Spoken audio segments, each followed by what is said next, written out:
I cannot recall exactly what I had to do to qualify for that summer program in the arts. It was at the University of Nebraska. They would bring students from around the state, and you would stay for like 2 weeks. They had like art, theater.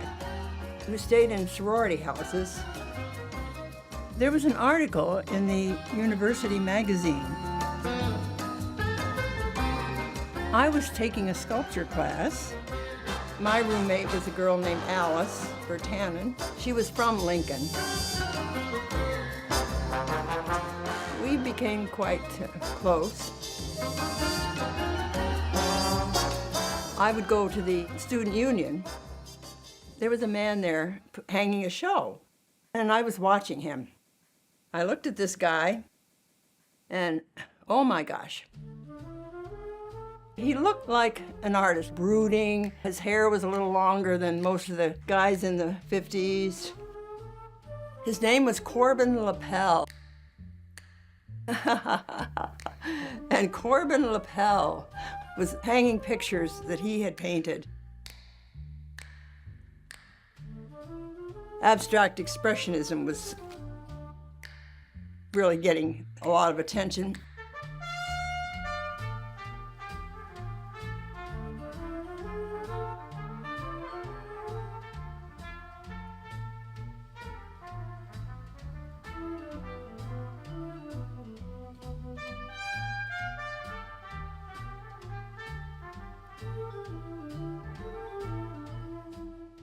I had not had much contact with artists. So I went over to him and I said, "What is that?" Well, he kind of looks at me with kind of a haughty look. "You're not for art," because I did not know what, what his art, was about. I was kind of taken aback. I studied abstract expressionism to learn what it was about. But I still had this curiosity about this man. He had an art studio, so I would go in there and see what he was painting, and he happened to have this picture hanging there. I stole the picture. Not nice. And of course that picture was part of the scrapbook that I kept on Corbin. Oh, I should go back a step.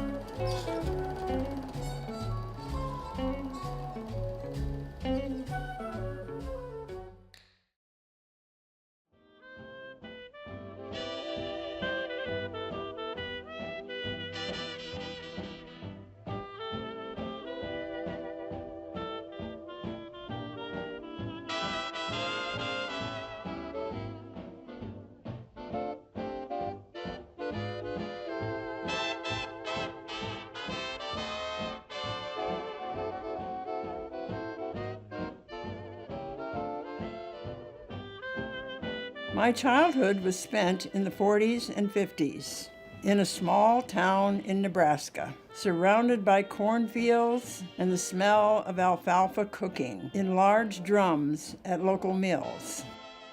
I remember as quite a young child, I was given a lot of coloring books, paper dolls. I was read to a lot. My dad taught business subjects in high school, typing and shorthand, bookkeeping. My mother had been an elementary school teacher before she married. My parents rented a big old house, and they kept 6 women teachers. Mother cooked their meals. I was an only child of maybe 2 or 3, besides my parents. I had 6 women entertaining me, reading to me, singing. We had an old piano. Of course, this was during World War II, and I think some of their husbands or boyfriends were in the service, and that's why we had all these women staying with us. I can remember drawing little pictures, or I'd write to my grandparents, and I would draw them little pictures in my letters. I didn't have any art in school. High school did not offer an art class either. All of a sudden, I got interested in a comic called Tilly the Toiler. And a little paper doll was always published with the Sunday comic. And they would say that so-and-so had drawn the dress that they were showing with the doll. That's interesting because I like paper dolls. So I seem to be starting to draw more clothes and for paper dolls. And so I began keeping scrapbooks. And this is scrapbook 1. It's gotten kind of beat up. There's the original Peggy. She went through life being my model for a lot of clothes. My ideas from the larger world came from movies.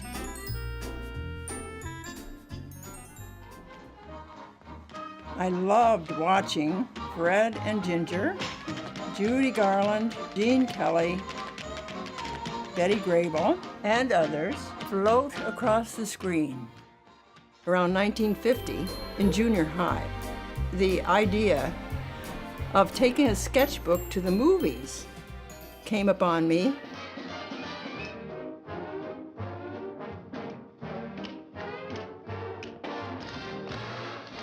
I would draw the clothes very quickly while I'm watching the movie in the dark.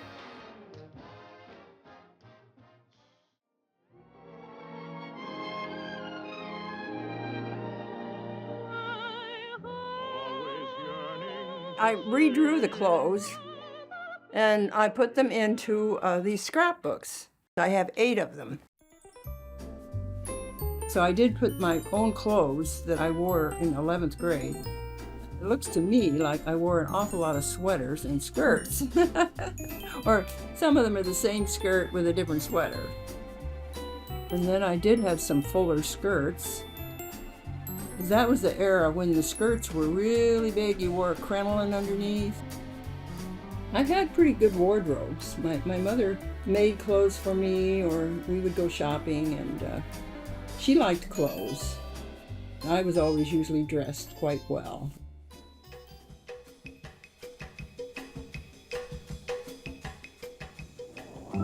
Do you do this too? Does a pencil in your hand start you sketching on any old piece of paper, drawing heads or figures or little scenes, or maybe your dog? If you like to play around with a pencil, chances are you have the basic interest needed to help you become a serious art student. Art instruction schools will send you free, without cost or obligation, this simple art drawing test. Experts will examine and grade your test. If your drawing was really excellent, they would give you a correspondence art course free. Well, of course my drawing wasn't up to completely to their standard or whatever. Of course they send out a salesman. He comes to the house and he's showing me the books. They had a basic lesson with perspective and shading and, you know, some of the things that you would need to know if you're going to be an artist. Oh, I wanted to take that course. One book was on fashion illustration. Of course, the thing I did the best on.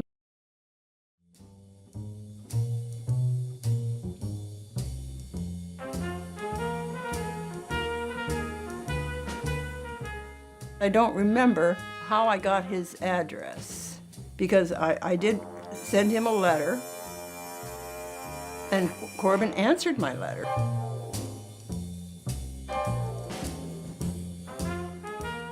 Dear Sylvia, well, I was pleased and surprised to hear from you. You know, really, it was my very first fan-type letter, and an immense amount of flattery abounded around my soul. Art is a quality. This is indefinable. Art is a way of life. You must remember that there are no absolutes in art. You must exclude from your mind preconceptions of what modern art is. Sylvia, I hate writing letters, but I enjoyed this one very much, and I hope to continue hearing from you. There is so much to say, and not enough time. Sincerely in love from another artist, Corbin. I was thrilled to get a letter from him, and he said, my wife and I would enjoy having you visit us. I didn't know he was married or anything, but that wasn't a part of my interest, really. I was more interested in his art, being his artist. My roommate, Alice, invited me to come to Lincoln, still summertime, and visit her at her home.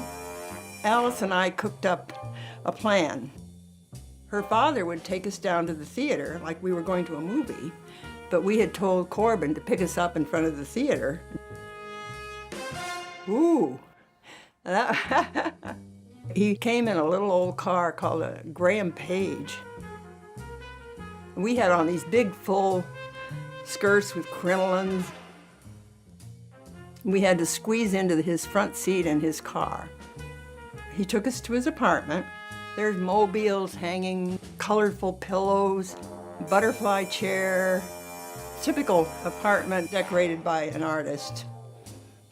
And he had a guitar, he sang and played to us, and we were silly, and we had to watch the time.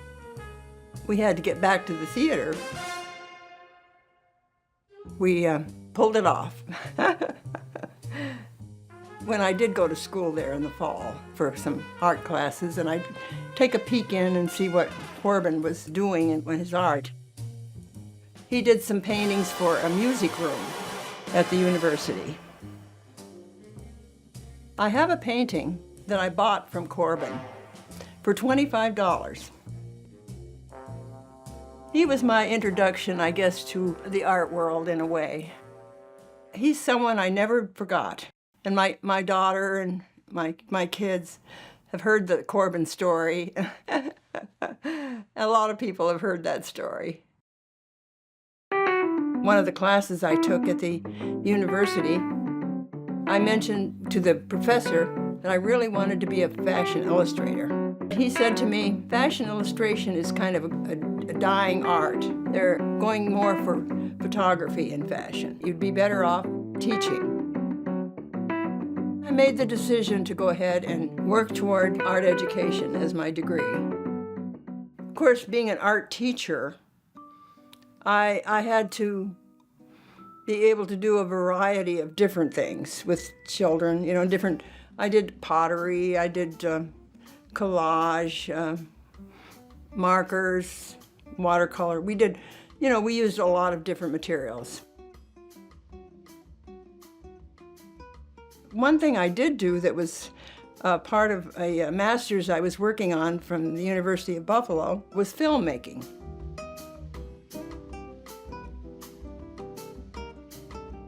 That was the 70s, early 70s. That was something that none of the other art teachers were involved with in the district. I had the children do animation films where they did a background scene, and then they had little cutouts that they would just move a little bit and take 2 frames of each move. When it was projected, it would look like the character was actually moving. Then we would have a show at the end of the year where all the kids from the school would come down, and I'd show all the films. And we'd even have popcorn and stuff.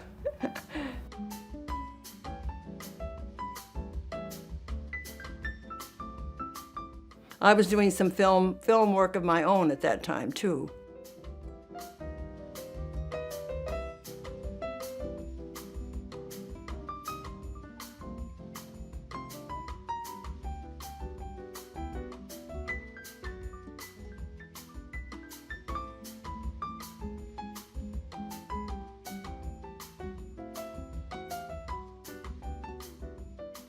I did do oil painting at one point. I've always been interested in collage and doing transfers. Rauschenberg inspired me a lot.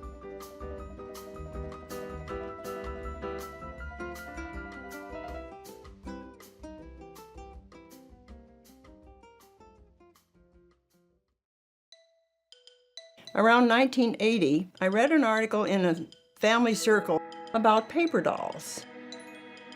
I hadn't thought about my paper dolls in quite some time. I discovered that there were a lot of people who collected paper dolls.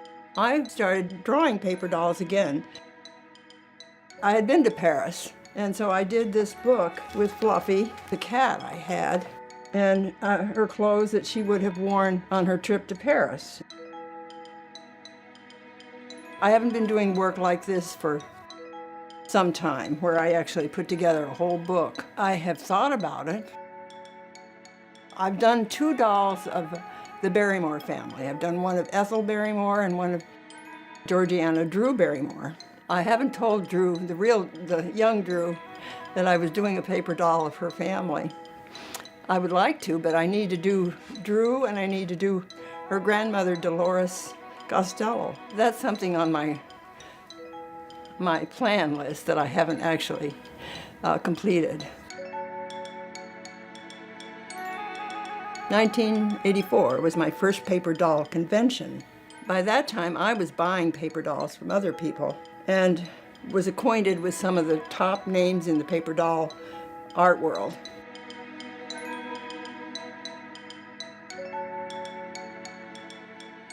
A lot of them were at that convention, so I was so excited to meet some of these artists and just in awe of the wonderful work that they were doing.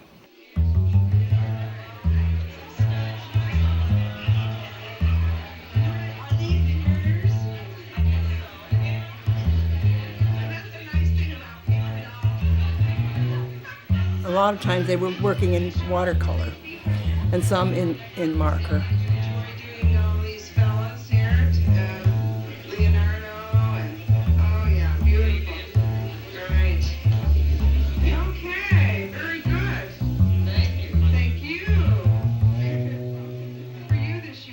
The paper doll world became like a family because you would meet these people at the conventions and we would write to each other and we would do round robins. I did a ton of where we would send a doll around and each person in the robin would make a costume and then you got to keep all the costumes and everything if it had been your turn to do the doll. One of the paper doll artists that I met came to visit me here in Buffalo. He lives in Toronto. His name is Bruce Patrick Jones. And he presented me with a paper doll. Ta-da! I said, Bruce, how did you know I had an orange suit? He says, well, don't you remember? He said, I took photos from your scrapbooks.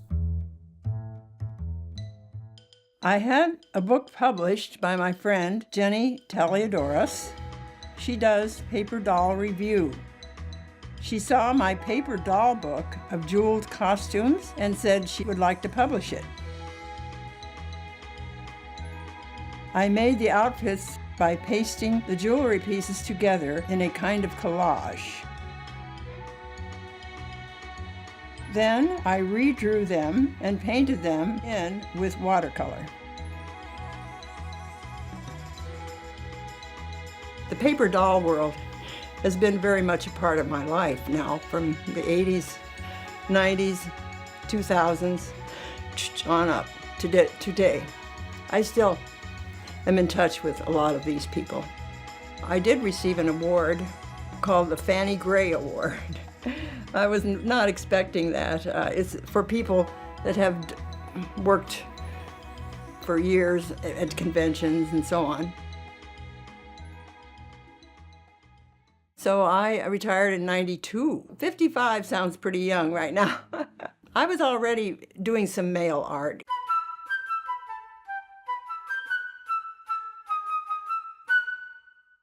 I found out about it through a magazine called Rubber Stamp Madness and another one called Stampographic. You could find other people that would like to do exchanges, sending postcards, letters that were decorated with rubber stamps, drawings, collage. Oh, man, I ended up exchanging with maybe 40 people. Most of them were from United States, but I did branch out to Luxembourg and Amsterdam. I just got tons and tons of wonderful mail art, beautiful collages. I had about 9 big garbage bags full of cards and letters and stuff that I had collected over a period of years. I got a computer in '96. A lot of the same people that had been doing the mail art moved over into the computer world, and we still organized book exchanges. We did what we called altered books, where you took a real book and you would cover the pages with paint, collage, whatever. You might have a theme for that book, and you would do these exchanges with a group of other people. Your book would go around to each person, and they would do some more pages. So when you got the book back, you had art from a variety of people in your book. I did Migration to Kansas. I did a painting, sort of an overview of a farmland. You kind of get the feel of the land. And I made handmade books. You had to create enough copies to send to all the people in the group, 4 or 5 people at the most. I have some of my own books that I made. I used the poetry of T.S. Eliot. I found some old photographs that went along with the thoughts in the poem.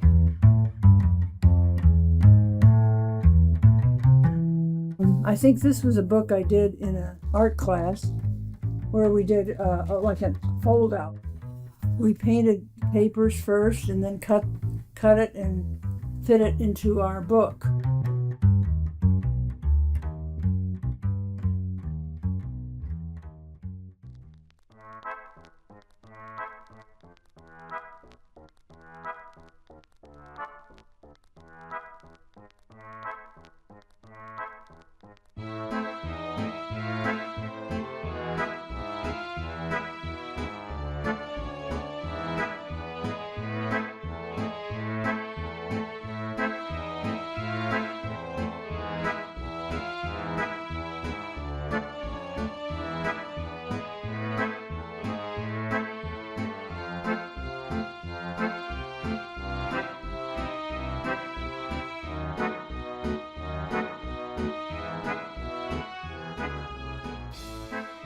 I met Niall Vagapoff through a mail art postcard type project in Luxembourg.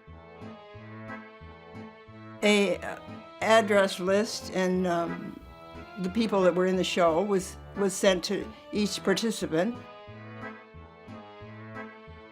Niall Vagapoff wrote to me and said he'd like to exchange letters. Of course, I grew up in the Cold War era, and we had no contact with Russians, and we were scared of them. It turned out this Niall Vagapoff was an art teacher in a school, I think, for talented art kids. He lived in a place called Strelitimok in the Ural Mountains, about 1,000 miles from Moscow. I put together art from my students, and I sent them to Russia. I would get these black and white photos from Niall of students looking at the art that I sent to Russia, and he sent me art from his students. Well, I was just blown away by the art that he sent. The quality was, he would say 4th grade, but I thought, my 4th graders weren't doing that skilled work. We continued writing.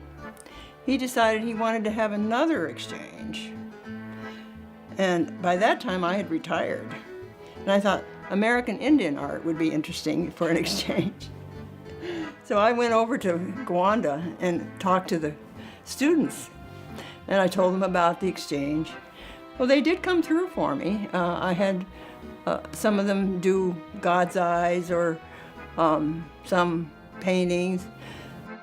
He sent back block prints by his students with chiefs and canoes and teepees and stuff. They seem to know quite a bit about the American Indian. at least the standard stuff. Then we had a third exchange from his adult group that he belonged to in Sturlatamon. I got some wonderful work from professional artists.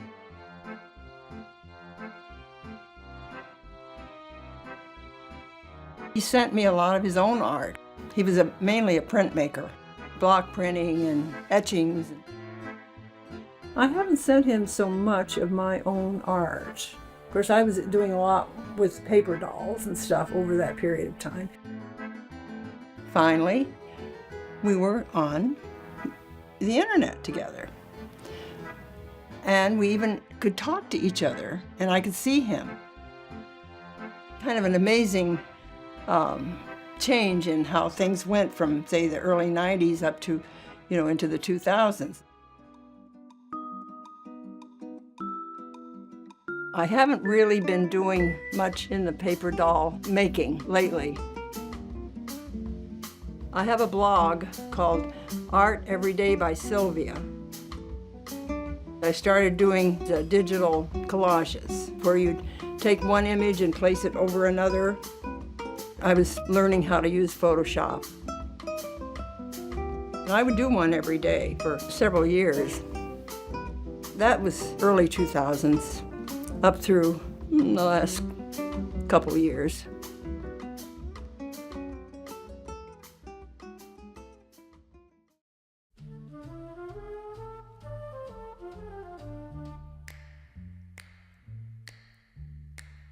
I kept track of what happened to Corbin.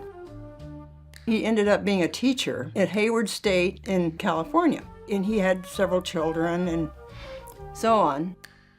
I did get in touch with his daughter through Facebook. He actually called me on the phone. That was 2016. And we talked a lot on the phone for quite a while. He said, "Why don't you come on out to Oakland?" So I did. And I met Corbin again. Of course, he was not in too good a health. He had breathing issues, and he was not walking too well, and so on. But we watched about 14 movies together. I was there for a week. We spent one day going through some of his artwork. And he actually gave me some of it. Hey, that was a lot of years. A lot of years. My actual production of artwork has changed. I haven't been exhibiting a whole lot. I do keep a sketchbook.